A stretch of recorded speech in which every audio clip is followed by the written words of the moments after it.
Au ieșit să cânte colinde și au fost întâmpinați cu gloanțe.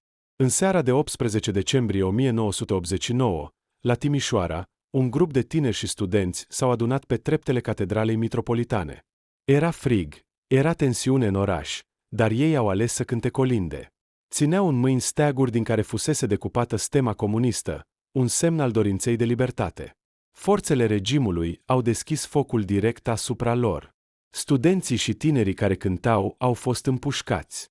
În câteva clipe, treptele catedralei s-au umplut de răniți și morți, iar orașul a înțeles că se petrecuse o tragedie. Conducerea comunistă s-a temut că numărul morților va aprinde și mai tare protestul. Nicolae Ceaușescu era plecat din țară, iar în lipsa lui, deciziile erau luate de apropiații săi, inclusiv soția Elena Ceaușescu. Atunci s-a pus la cale un plan secret. Urmele trebuiau să dispară. În noaptea de 18 spre 19 decembrie a început operațiunea Trandafirul. Curtea spitalului din Timișoara a fost lăsată în întuneric, geamurile acoperite, iar zona păzită. În liniște, peste 40 de cadavre ale celor împușcați au fost scoase din morgă și încărcate într-un camion frigorific. Camionul a plecat spre București. Acolo, trupurile au fost duse la crematoriul Cenușa și arse în secret.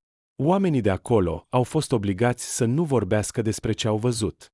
Cenușa victimelor a fost dusă apoi lângă București și aruncată într-o gură de canal, ca și cum acești oameni nu ar fi existat niciodată. În același timp, regimul a încercat să răspândească zvonul că dispăruții ar fi fugit din țară. Au fost distruse documente și fotografii, pentru ca nimic să nu mai poată dovedi ce s-a întâmplat. Așa a arătat una dintre cele mai crude metode de a ascunde crimele din timpul Revoluției. Dar adevărul a ieșit la lumină, iar numele celor uciși nu a fost uitat.